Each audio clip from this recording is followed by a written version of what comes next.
जय हिंद दोस्तों, आप सभी का स्वागत है आपके अपने सैनिक वेलफेयर यूट्यूब चैनल। दोस्तों, बेहद महत्वपूर्ण और अच्छी खबर, खुशी की खबर है, क्योंकि ये खबर निकल कर आई है वेतन आयोग की तरफ से। वेतन आयोग ने जितने भी एम्प्लॉइज थे, चाहे वो सर्विस में हैं या सेवानिवृत्त हैं, उनसे कुछ मांगा था।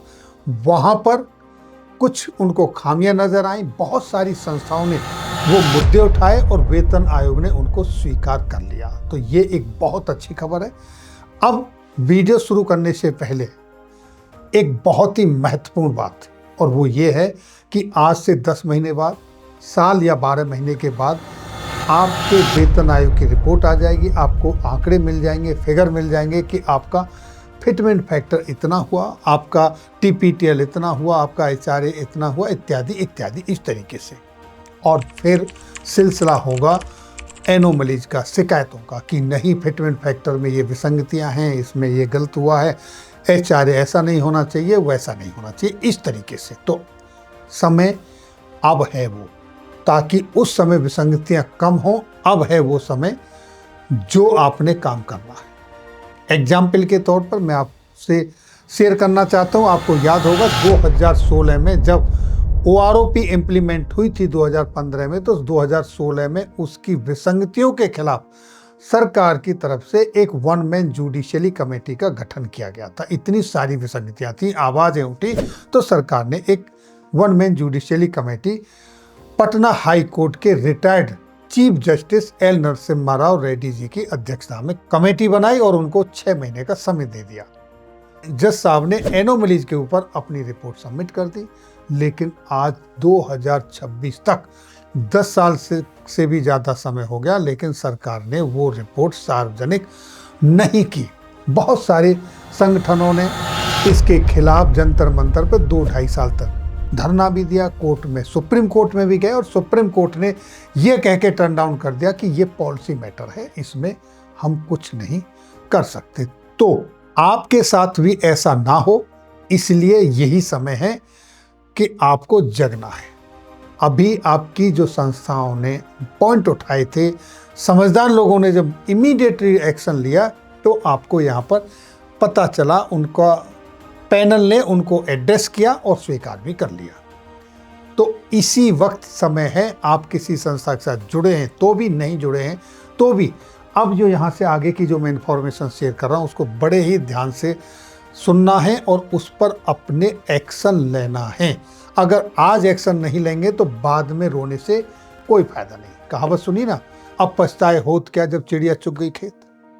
तो चिड़िया को खेत चुगने से पहले ही आपने काम करना है। तो देखिए, ये आपके सामने 8वें वेतन आयोग ने मेमोरेंडम सबमिशन के लिए कहा, वो मांगा और उसके लिए लिंक दिया है। जब आप यह लिंक पर क्लिक करेंगे तो आपके सामने सबमिशन करने का ऑप्शन खुलेगा, किस तरीके से आपने सबमिट करना है। तो आपने यहाँ पर क्लिक किया तो आपके सामने ये पेज खुल के आया, welcome to 8 CPC memorandum submission. अब यहाँ पर पार्टिसिपेट एज, आपने कैसे पार्टिसिपेट करना है, as a individual, as a employee, as a pensioner. Individual का यहाँ मतलब है कि कोई भी भारत का नागरिक यहाँ पर अपना मेमोरेंडम सबमिट कर सकता है। एम्प्लॉय का मतलब जो नौकरी कर रहा है, और पेंशनर जो सेवानिवृत्त है। उसके बाद इनकी संस्था association union of serving employees और पेंशनर। और तीसरे नंबर पे किसी भी मंत्रालय से, विभाग से, यूनियन टेरिटरी से जो है वो अपना सबमिट कर सकते हैं। और नेक्स्ट है ये जुडिशियली स्टाफ। जुडिशियली स्टाफ अपना मेमोरेंडम यहाँ पर सबमिट कर सकते हैं। तो इनमें से किसी एक हेड के तहत ही आपको अपना मेमोरेंडम सबमिट करना है। अब इसके लिए देखिए स्टार्टिंग डेट क्या है, जैसा कि आप यहाँ देख पा रहे हैं। मैं चाहूँगा कि ये आपके लिए जूम कर दिया जाए। तो ये है स्टार्टिंग डेट 5 मार्च 2026 से लागू है, और लास्ट डेट है सबमिट करने की 30 अप्रैल 2026। 30 अप्रैल 2026 से पहले आपने सबमिट करना है। अब जब आपने यहाँ पर सेलेक्ट किया तो ये आपके सामने ऑप्शन आ गया, लॉगिन करना है आपको। यहाँ पर अपना मोबाइल नंबर, पासवर्ड डालना है और आप आगे बढ़ेंगे। उसके बाद जैसे ही आप सबमिट कर देंगे ये, तो आपका नेक्स्ट पेज खुल जाएगा, जिस पेज में आप देखिए आपके सामने ये आ गया खुल के, नेक्स्ट पेज, ज्ञापन प्रस्तुत करना है, मेमोरेंडम सबमिशन, और यहाँ पर देखिए submission of memorandum oblique representation for 8CPC, कौन सी कैपेसिटी से करना है वही चीज़ आया कि जब आप पहले लॉगिन कर चुके हैं तो आपका मोबाइल नंबर यहाँ होगा, आपकी मेल आईडी यहाँ होगी, किस कैटेगरी से है वो आपका यहाँ होगा। तो इसमें कौन से मिनिस्ट्री से हैं, किस विभाग से हैं, वो चीज़ आपको फिलअप करना है। और उसके बाद देखिए नेक्स्ट आपका क्वेश्चनर शुरू हो जाएगा। ये उसी तरीके से क्वेश्चनर हैं जिस तरीके से आपके सामने 18 क्वेश्चन की एक प्रश्नावली थी, उसी तरीके से है। तो पहला जो क्वेश्चन है वो है आपका पे मैटर से रिलेटेड, बेसिक पे, मिनिमम पे, increment, annual increment, level in पे मैट्रिक्स, मैक्सिमम ऑफ पे लेवल, एनी अदर। ये वो समय है कि जब आपने अपने संगठनों से मिलके, अपने बुद्धिजीवी लोगों से मिलके इसको सबमिट करना है। प्रॉपर स्टडी करके पहले इसको तैयारी करें और उसके बाद इसको सबमिट करें।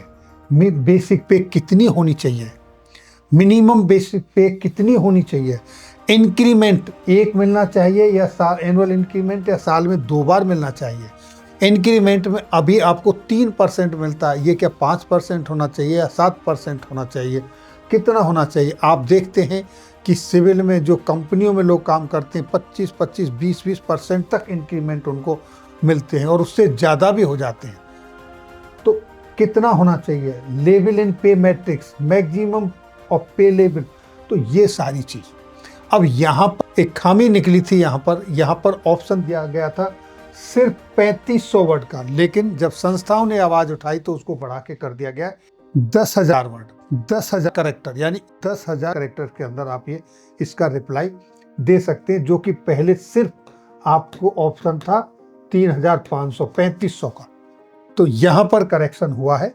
ये नेक्स्ट देखिए आपके सामने अलाउंसेस, ये सारे अलाउंसेस इसमें दिए गए हैं। डियरनेस अलाउंसेस, ये देखिए, allowance related to qualification, allowances related to additional duty और एक्स्ट्रा ड्यूटी और working on holidays, allowances related to capacity building और नॉलेज अपग्रेडेशन और training, allowances related to deputation और posting, allowance related to house including HRA, allowance related to performance, merit, good service. आपको पता है जैसे GS पे, इस तरीके से ये सारे अलाउंसेस हैं। हार्ड एंड रिस्क अलाउंसेस, ये ट्रेवल का अलाउंसेस, स्पोर्ट्स का, यूनिफॉर्म का, रनिंग स्टाफ। तो ये कुछ अलाउंसेस आपसे रिलेटेड होंगे, कुछ अलाउंसेस आपसे रिलेटेड नहीं होंगे। कुछ अलाउंसेस डिफेंस पर्सनल के होंगे इसमें, तो कुछ अलाउंसेस रेलवे के होंगे, कुछ पोस्टल विभाग के, कुछ मिनिस्ट्री के। तो क्योंकि ये 9 में ही टोटल डिवाइड कर दिया है पूरे सेंट्रल गवर्नमेंट एम्प्लॉयज़ को, चाहे वो रेलवे का हो, डिफेंस का हो, पोस्टल विभाग का हो, होम मिनिस्ट्री का हो, किसी का भी हो, सब तो इसी तरीके से इनके कैरेक्टर्स वो बदली हो गए, जैसा मैंने आपको बताया। नेक्स्ट एडवांसेस, एडवांसेस में जैसे आपको कंप्यूटर एडवांस मिलता है, हाउस के लिए मिलता है, यहाँ पर अभी लिखा नहीं, कन्वेंस के लिए भी मिलता है, यहाँ पर इस बार 2 ही रखे, तो एनी अदर, यानी जैसे कि आप जानते हो आप गाड़ियों के लिए भी लोन मिलता है, तो वो भी यहाँ लिखना है, उसका यहाँ रिप्लाई देना, क्या वो बढ़ाया जाए, घटाया जाए, जैसा भी। आप अपनी मर्जी से इतना जल्दीबाजी में ना करें, अपनी संस्थाओं के साथ, सबके साथ मिलके भेजें। आपकी कोई समस्या है लेकिन आपको भेज नहीं पा रहे, लेकिन अब ये ऑप्शन है, आप अपनी समस्या संस्था के माध्यम से भेज सकते हैं और इंडिविजुअल कैपेसिटी में भी भेज सकते हैं, लेकिन वजन कहाँ होगा वो आप जानते हैं।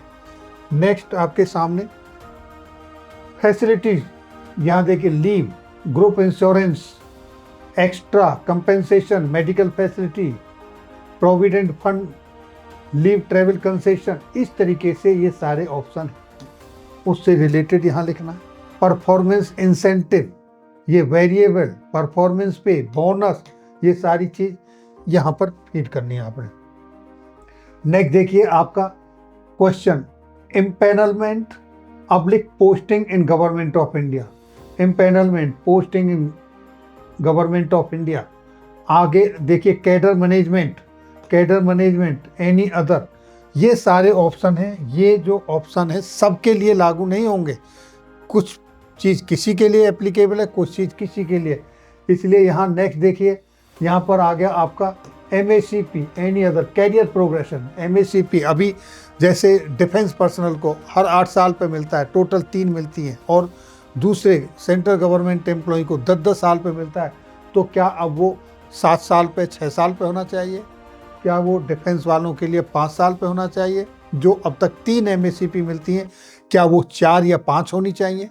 तो इस तरीके से वो आपने अपने यहाँ पर लिखने। नेक्स्ट देखिए यहाँ पर रिटायरमेंट बेनिफिट्स। तो पहले इसमें पेंशन नहीं था, सब जोड़ा ही नहीं गया था। जब ये संस्थाओं की तरफ से पॉइंट रेज हुआ तो अब इसमें पेंशन को भी ऐड कर दिया गया है।